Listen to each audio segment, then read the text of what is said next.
I knew something was off when the new CTO showed up, and the first thing he did was unplug the espresso machine. Said caffeine dependency encouraged a reactive mindset. This from a man who looked like he'd been conceived during a Monster Energy spill at a WeWork. Hunter brag. He came in hot. Literally. First day in a three-piece wool suit, sweating and smiling like he was about to reinvent gravity. Said he wanted a complete culture reset. Told us we weren't engineers. We were solutioneers.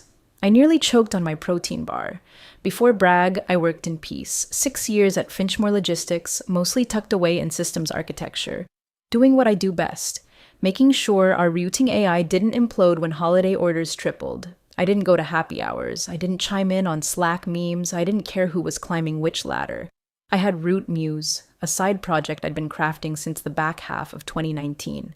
Built it from scratch on my own hardware, under my own LLC for independent dispatchers, trying to navigate chaotic last-mile deliveries. The real world.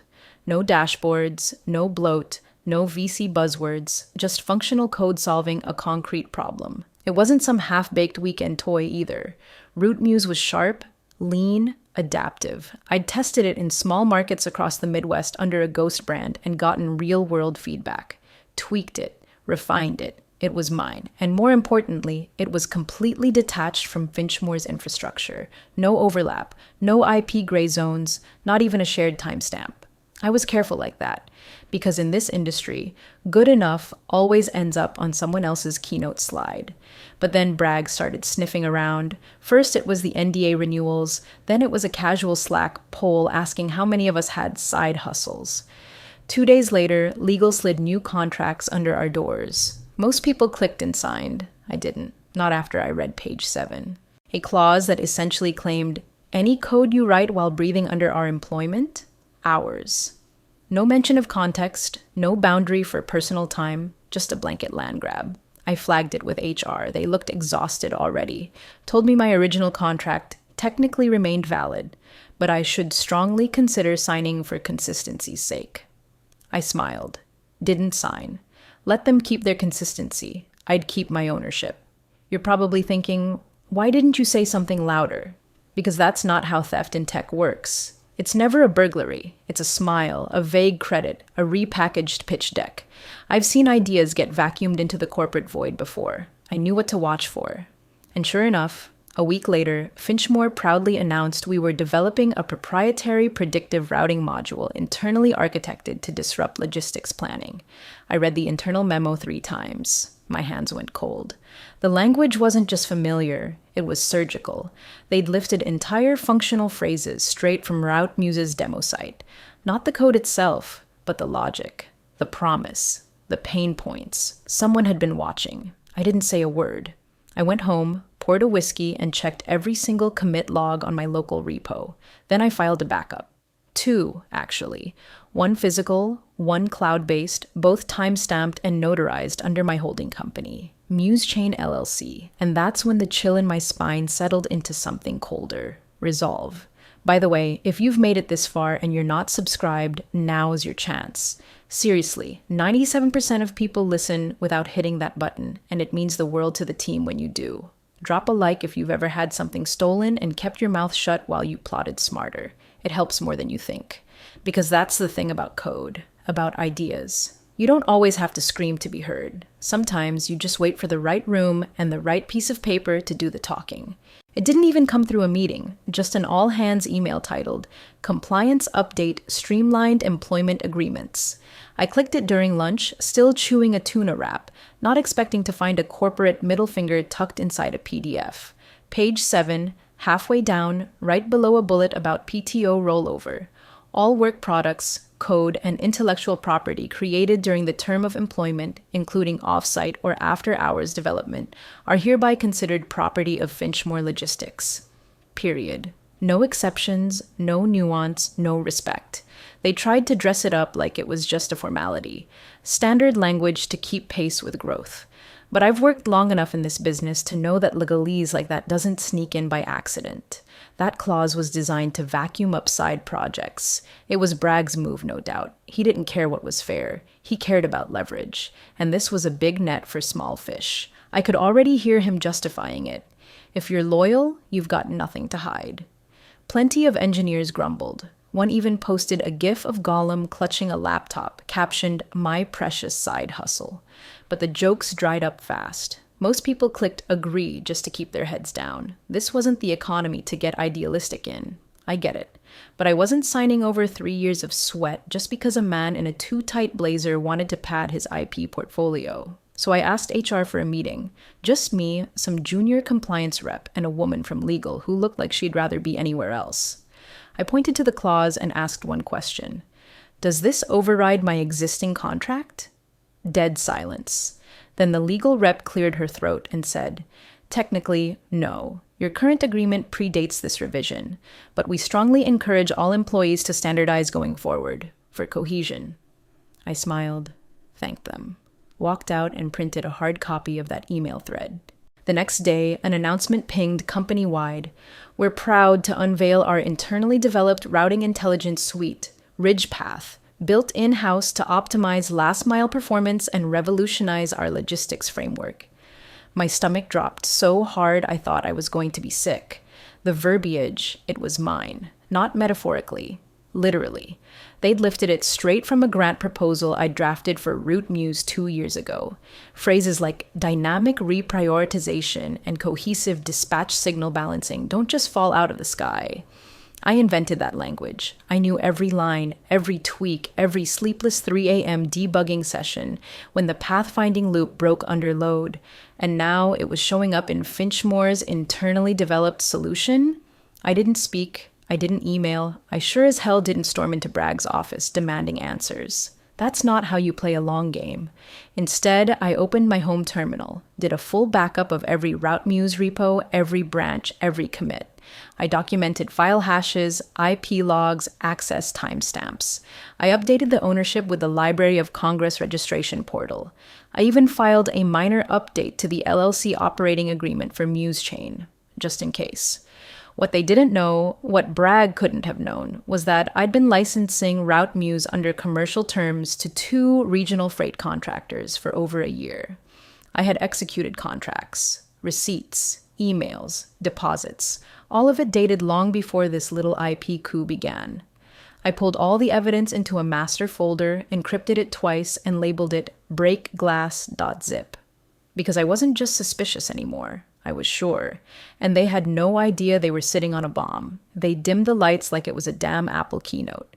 Rows of folding chairs, fancy bottled water, a mounted projector throwing the RidgePath logo onto the wall like it had been carved in stone. Hunter Bragg strutted to the front in one of his aggressively checkered suits, clapping his hands like he was about to unveil cold fusion. "What we've built," he said, "is nothing short of a game changer for the supply chain intelligence space." He used that word, we, like it was air. Our back-end matrix, our predictive clusters, our real-time heuristics. I was sitting dead center, arms crossed, listening to my own architecture get stripped for parts and resold in corporate buzzwords. Every diagram he showed was a reskinned version of the RouteMuse system map. They'd even kept the same core node layout, just changed the color palette from blue to green. The audacity wasn't what stunned me. It was the laziness. Then it happened. The bug.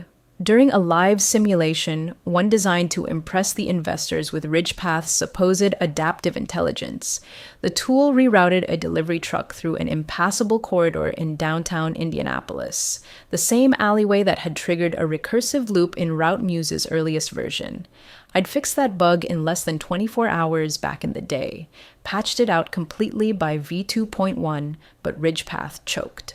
On the exact same corner, in the exact same way. You don't forget the bugs that cost you sleep. You especially don't forget the ones that took down your test environment during a client demo. That's when it clicked. They didn't copy my system. They cloned it. From an old open GitHub repo I'd abandoned mid-pandemic. I'd never removed it, never set it private. It had been dead weight, a museum piece, and someone, Hunter, probably through one of his lapdogs, had found it, dusted it off, and started parading it around as proprietary Finchmore magic. The version they demoed wasn't just derivative, it was obsolete. I didn't twitch. I didn't breathe differently. While the investors smiled and nodded and Bragg soaked in the admiration, I sat there burning in silence. My rage didn't rise. It compressed. It calcified. That's the thing they never teach you in management school. Some of us don't scream. We document. That night, I made 2 calls. One to my copyright attorney, Nancy Heller, based in Boulder, who'd helped me register Muse Chain's assets years ago. And the other to myself in the form of a journal entry, time-stamped, detailed, annotated with everything I'd just seen. Nancy picked up on the second ring. I told her what happened, that I suspected unauthorized use of code from a previously public repository tied to a commercial project I'd registered through Muse Chain. She asked for specifics. I told her about the bug, the exact behavior, the time-stamped fix in my commit logs. Her tone shifted immediately. "I'll prepare a cease and desist," she said. "But we need receipts, logs, version control history, anything you can pull. This might escalate." "Already on it," I said, and I was. My server was downloading Comet diffs before we even hung up. I opened a new Notion board titled Ridge Path Parallels and began the forensic work. Function by function, variable by variable, feature by feature. Everything Bragg had paraded in that room, I had built it first. And I had proof.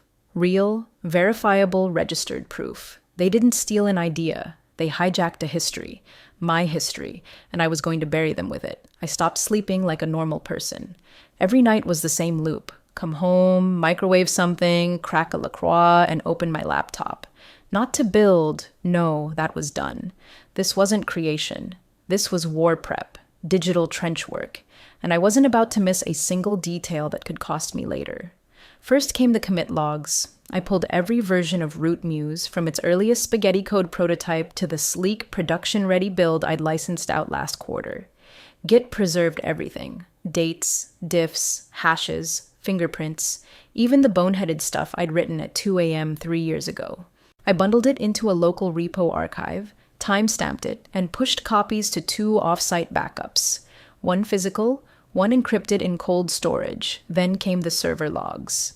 I dug through hosting records for signs of unusual clone activity around the time Ridgepath first popped up in internal Finchmore slides. Sure enough, 3 separate IPs had cloned my repo within the same 36-hour window, each traced back to Finchmore's internal network via proxy. They weren't even subtle. One of them still had the default host name. Idiots. Slack was next. I'd never been a heavy chatter, but I remembered referencing Root Muse in passing back when we were piloting Finchmore's warehouse routing modules. Found the messages, dated, archived, exported as PDFs. Even had a few reactions on them, little flame emojis, a thumbs up from Kyle in UI. Not exactly legal gold, but they added weight to my timeline. I screenshotted it all. Every message, every commit, every access log. Then I called Nancy again. "I want to formalize the ownership chain," I told her. "Not just the copyright, everything. Full licensing rights, documented transfer from me as developer to Muse Chain as corporate entity." "You want a licensing agreement with yourself?" she asked, confused but intrigued. "Yes," I said, "with an enforcement clause." She didn't blink. By the next day, she drafted a commercial license between me and Muse Chain LLC, and right there, in clause 4.3, we added the real dagger. Any misrepresentation or false attribution of ownership by an external party shall trigger automatic, non-negotiable revocation of license with no remedial pathway. Legalese for, try to steal this, and you're not just wrong, you're done. We digitally sealed the document, hashed the file, and uploaded it to 3 separate copyright registries. Each one issued an official timestamp certificate. I printed copies, too, sealed them in a waterproof bag, and shoved them in a fireproof safe I hadn't opened since college. But I didn't stop there. I made a master folder. Wall. Inside it, every single piece of evidence tagged and labeled, logs, agreements, screenshots, copies of Ridgepath marketing slides. Because yes, those started leaking internally, and I made damn sure to archive them before they were scrubbed. Even Bragg's Slack messages hyping the product. Proud to say Ridgepath is a 100% in-house, built from the ground up, our best engineering yet. I highlighted R, sent it to Nancy. This is your case, she said. You could file today. Not yet, I replied. Let him keep smiling. It'll make the silence hit harder later. The more I worked, the calmer I got. Like I was building scaffolding beneath a skyscraper he hadn't realized was hollow. Bragg thought he'd gotten away with it, thought he was bulletproof, thought nobody would challenge a smiling man with a title and a headline. But paperwork doesn't care who smiles, and neither did I. The minute the whispers started, the energy in the building shifted. People who used to microwave leftover meatloaf at their desks were suddenly wearing ties and brushing their teeth after lunch. HR started scheduling mandatory compliance refreshers. Executives walked around with plastic grins and investor decks like they were auditioning for Shark Tank. Something big was coming, and it didn't take long before someone let it slip. Finchmore was in late-stage acquisition talks. The number? North of $140 million. It made me laugh, honestly. Not because of the valuation. Our logistics engine, despite its Frankenstein backend, had real traction, but because I already knew what was powering the heart of that price tag. Ridgepath. Or, as I preferred to call it, Route Muse in drag. Bragg took center stage like a kid playing CEO in his father's suit. We've architected a modular adaptive dispatch system using self-evolving prediction matrices. He told the suits from Evertrace Analytics in one meeting. It's our baby, he said to the team from Core Delta. Our dev group wrote every line from the ground up. That last line almost made me spit my coffee. I was sitting in the back during that call, camera off, microphone muted, listening to this man regurgitate my own architecture like it was gospel he received through divine Slack message. But I didn't interrupt. I didn't even blink. Instead, I updated the license agreement. Clause 4.3 became Clause 4.3a. Any attempt to assign financial value to the licensed software in the context of acquisition, merger, or sale without express authorization shall be considered a breach under Section 5.1. In other words, if they tried to sell what wasn't theirs, the deal would implode on contact. Legally, irreversibly. I had Nancy log the revision through the registry, another timestamp, another receipt. And I synced my backups again because I'd noticed something else. Someone inside Finchmore was trying to sanitize the record. Old Slack threads referencing Route Muse were disappearing. So were calendar invites from back when Bragg first joined. Meetings where I had casually mentioned I was working on personal logistics heuristics. Nothing formal, nothing tied to Finchmore, but still gone. Didn't matter. I already had the logs, had the PDFs, had the screen recordings of me scrolling through the messages before they were scrubbed. Let them mop. I owned the flood. At one meeting, Bragg even brought in a printed roadmap for Ridgepath's next-gen version. I counted 6 features lifted directly from Route Muse's private roadmap, features I'd never once shared publicly, which meant someone had poked deeper, possibly accessed an early version that wasn't as tightly sealed. I'd missed something. Somewhere. That kept me up. But I didn't panic. Instead, I layered new security on my repositories, issued revocation keys for the commercial licenses, and I waited. I kept attending every investor pitch I could get into, not as a developer, as a shadow. My presence made people nervous. I could feel it in the way Bragg's voice changed when he saw me on the call. A little tighter. A little faster, like he wasn't sure how much I knew or what I'd say.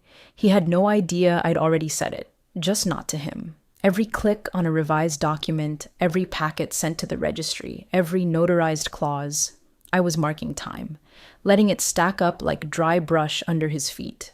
I wasn't angry anymore. I wasn't anxious. That passed.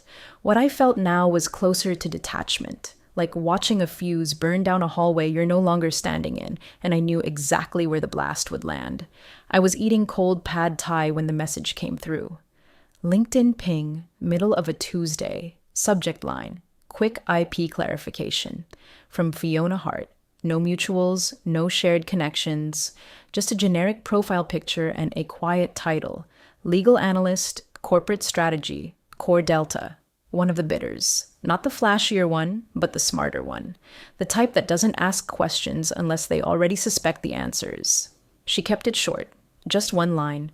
Do you own Route Muse? No introduction, no small talk, just the question I'd been waiting to hear since Bragg started parading my work like it was some divine revelation. I didn't hesitate, didn't ask why, I just opened my evidence vault.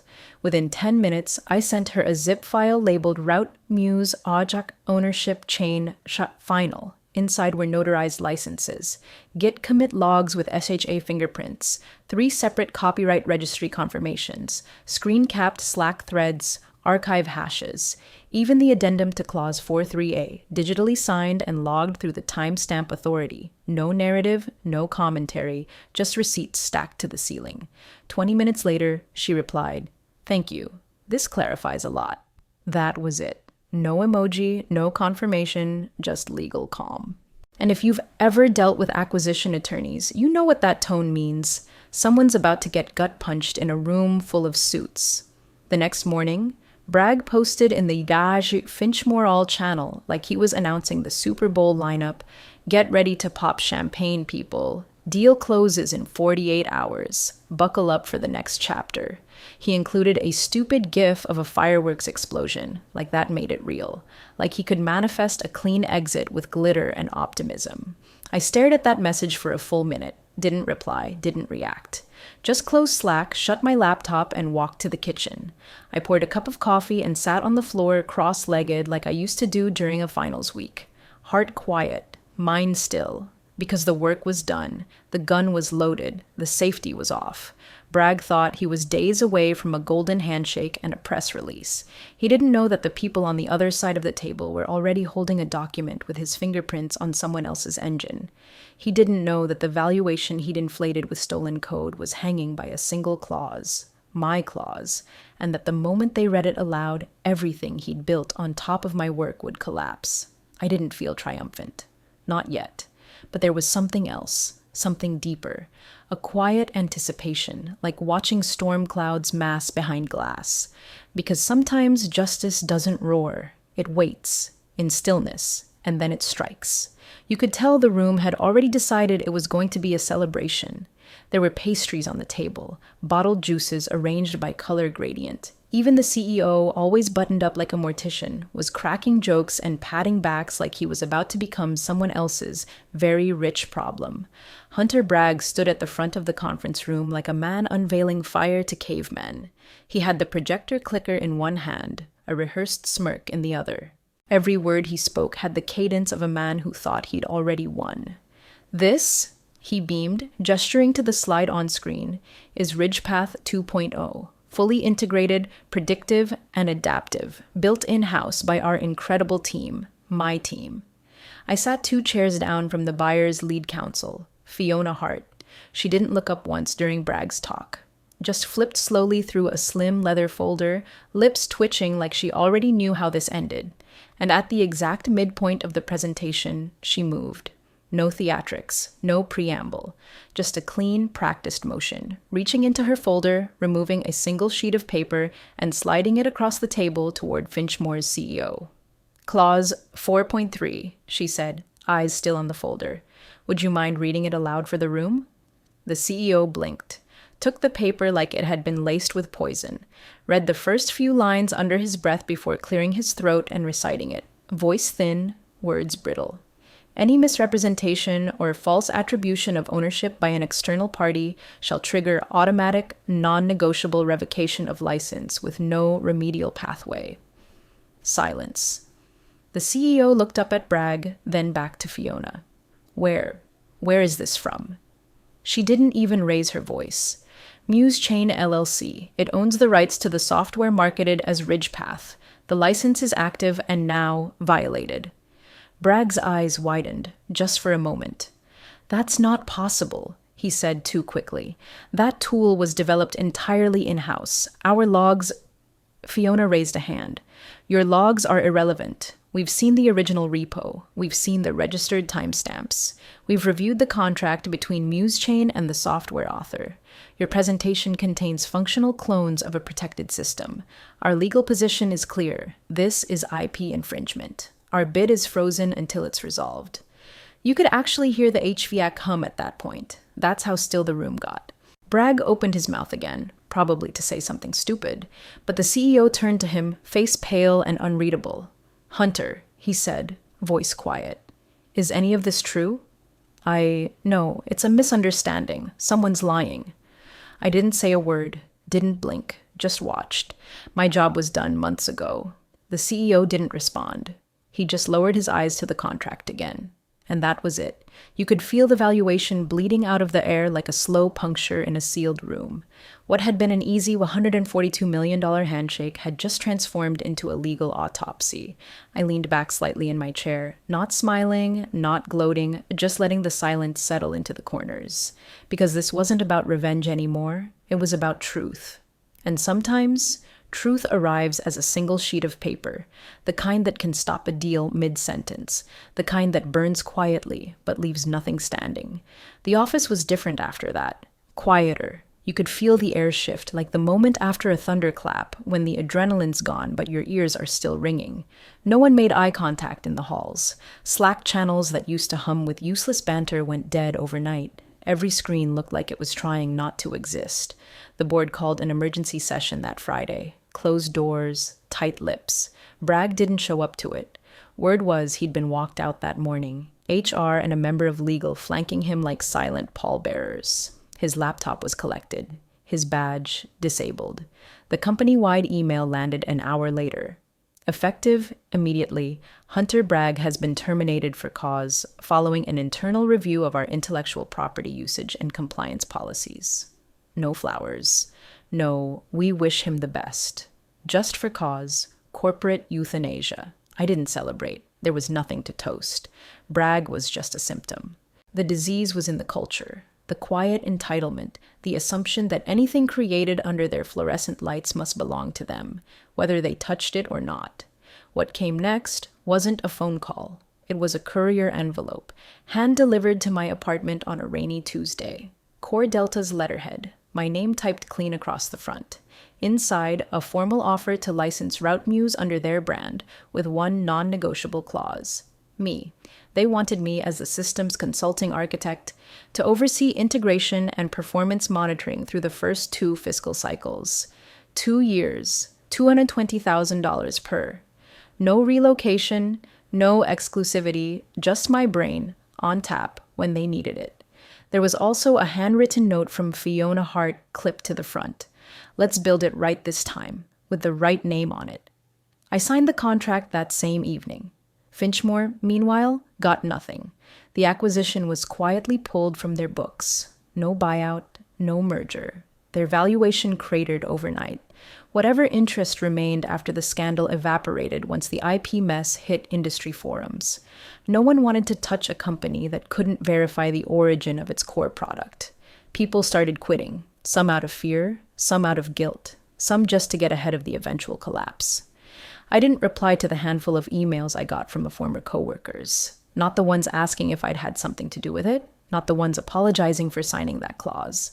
Not even the one from Finchmore's general counsel asking if there was a path to restoration. There wasn't. You don't return something once it's already been stolen, rebranded, pitched, and used as leverage in a 9-figure deal. That bridge wasn't just burned. It was smelted into filings and sent to the patent office.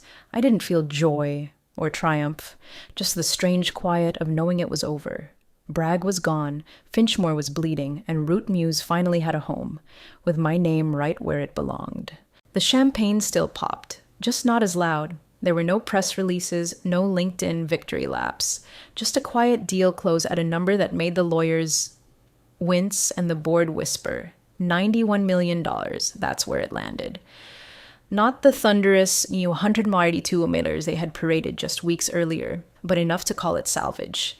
Enough for Finchmore to pretend it wasn't a loss, even as everyone in the room knew exactly why the number dropped. The buyer, Core Delta, made their position clear. RouteMuse was the asset they wanted.